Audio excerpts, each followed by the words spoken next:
I now give the floor to His Excellency Ivan Gil Pinto, Minister of Foreign Affairs of the Bolivarian Republic of Venezuela.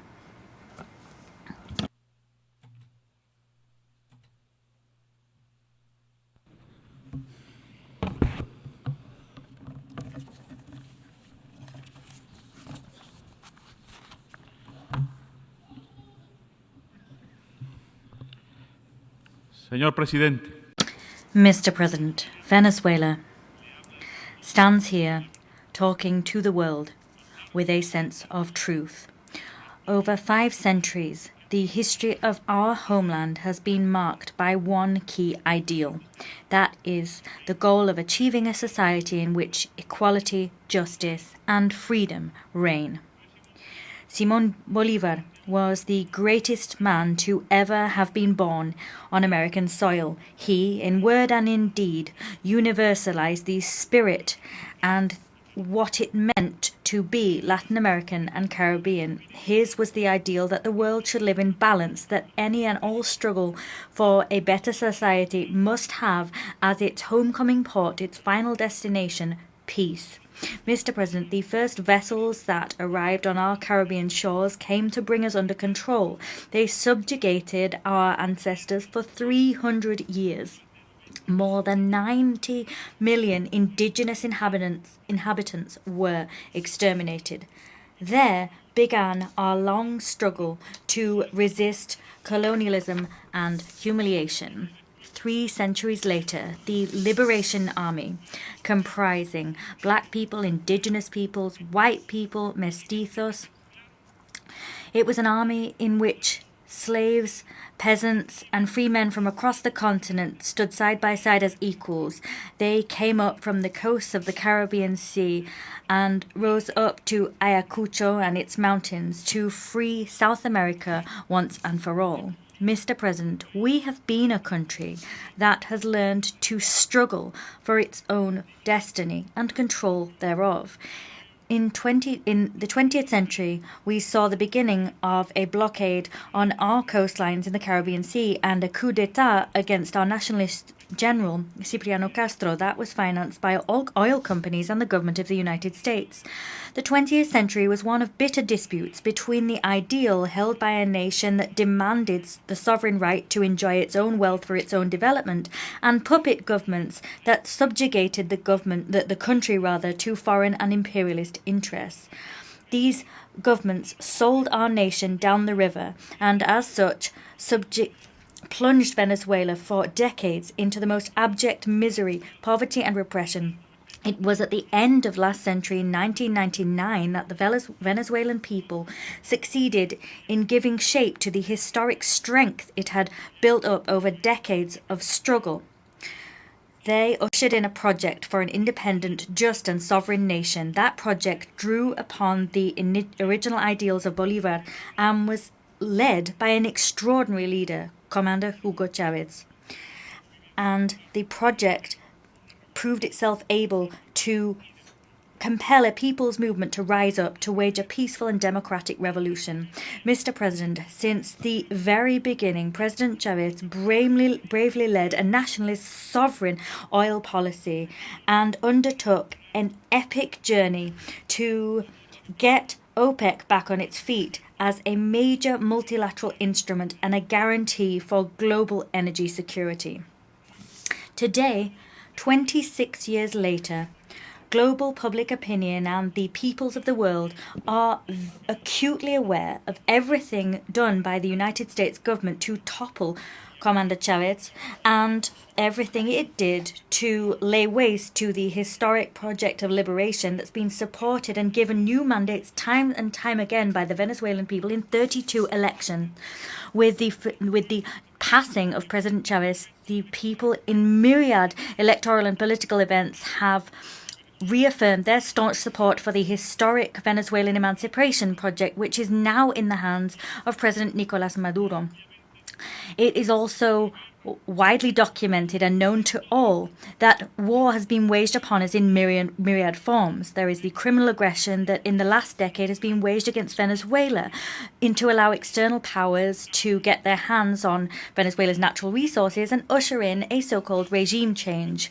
There have been countless aggressions, Madam President, against Venezuela in recent years, actions seeking to destabilize the nation, plots, conspiracies. These included an assassination attempt using drones. There's been the economic war, whose most cruel form has been the 1,042 sanctions that are criminally imposed upon our oil industry and the productive sectors of our nation. We've also seen several incursions using mercenaries. In addition to all of the above, now we have an absolutely illegal and completely immoral military threat hanging over our heads. That threat is a violation of the United Nations Charter as well as of the rights of Venezuela as a sovereign state, and it is even a violation of the very laws of the United States itself. Venezuela thanks this General Assembly for the solidarity shown to it by the overwhelming majority.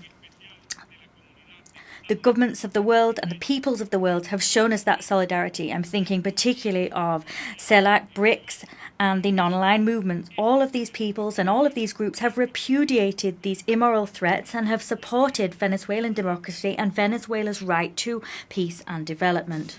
Madam President, in these early decades of the 21st century, we have seen false and tasteless justifications invoked to invade our sisterly country, Iraq. We have witnessed the bombing and destruction of Libya and the 20-year invasion of Afghanistan. The aggression waged by global powers has not let up for even a decade. As such, a short while ago, we saw the criminal and cunning bombing of the peaceful Islamic Republic of Iran. Today, the target of this aggression is now Venezuela, a peaceful country built on solidarity. In view of the fact that Venezuela cannot be accused of having weapons of mass destruction or nuclear weapons, today unbecoming and perverse lies are being levelled against us that no one believes. No one in the United States believes them, or in the world as a whole. They're being invoked to justify a billion-dollar military threat, which is despicable, outlandish, and immoral. Consequently, we're once again grateful to global public opinion and the public opinion of the United States. We're also grateful to the governments and the peoples of the world that are speaking out against this attempt to bring war to the Caribbean and South America in order to usher in a regime change which will allow external powers to rob the immeasurable oil and gas wealth of Venezuela. We are not surprised, Madam President. We are all well aware that the people of the United States have time and time again voted for governments that promised to bring peace and put an end to eternal war. Governments that promised to devote themselves to resolving internal problems. Poverty, the addiction epidemic, unemployment and inequality, which today characterize the US and its society. And we've seen time and time again how the noble people of the United States have been disappointed. For this reason, today, Venezuela wishes to reaffirm it is dedicated to peace as Simón Bolívar was. We are devoted to our self-determination and, on the basis of the United Nations Charter, we once again affirm that we have a right to defend our sovereignty and to defend peace in the Caribbean and across South America. Venezuela is part of this new pluripolar world that has been ushered in. Simón Bolívar in 1824, in the altitudes of Junín, was driven forward by the same ideal when, on the eve of a decisive battle, said to his soldiers, "Peru and the whole of America is clinging to you as a hope for peace, the daughter of victory. Even liberal Europe is watching you, enchanted under a spell, because the freedom of the New World is a hope harbored by the universe as a whole." President, Venezuela defends, struggles always, and works for a world of balance, justice, and equality, a world free of colonial empires. It was Chavez who was the great driver of the process to usher in such a world on our continent. He did so by founding Petrocaribe, Alba TCP, and the Union of South American Nations, UNASUR, as well as the Community of Latin American and Caribbean States. The people of Venezuela are a peace-loving people, and for this reason, they are always ready to defend that peace. We are not intimidated by threats, lies, or cannons. The love for freedom courses through our very veins. Bolivar taught us to espouse those ideals when in 1818, in the face of a threat levelled against him by an impudent Washington envoy, said, and here I quote, "It would seem to me, sir, that you are attempting to force me to insult you in return. I will not. But what I will tell you is that I will not allow this contempt to be shown for the government of Venezuela or this scorn for our rights. Fortunately, I have quite frequently seen a handful of free men vanquish powerful empires." End quote. President, the revolutionary government of President Nicolas Maduro fully reaffirms its commitment to building this world which respects international law, a world free of hegemonic empires or warmongering empires, a world in which the people of the global south are able to enjoy their right to peace and future. We stand in solidarity with the heroic people of Palestine, and we call for the end of the genocide waged by Israel's Zionist regime. We condemn attacks against the territorial integrity and sovereignty of the Islamic Republic of Iran. We stand shoulder to shoulder with Cuba, and we demand that, as the rest of the world does, the lifting of this murderous and criminal blockade. Moreover, we once again express our unwavering solidarity with the people of Nicaragua, who are worthy heirs to the legacy of Augusto César Sandino. We call for the complete, immediate and unconditional lifting of the unilateral coercive measures imposed upon the brotherly republics of Belarus, the Democratic People's Republic of Korea, Eritrea, Iran and Zimbabwe. Mr. President, we support President Putin and the noble Russian people in their struggle against neo-Nazism and the militarist aggression of the Western world. We support the initiatives of President Xi Jinping to build a community whose destiny we share. We reaffirm our historic position, that is, that we support the brave Argentine people in their struggle to reclaim the Malvinas Islands. We support them in their struggle to ensure that Argentina does not become a foreign military base that threatens peace on the continent. We reaffirm the stance of the great liberator Simón Bolívar. He said, just as we do, that sooner rather than later we must achieve the definitive emancipation of the people of Puerto Rico, and we must found an independent, free and sovereign republic there. We also renew our support for the rightful cause of the Sahrawi people.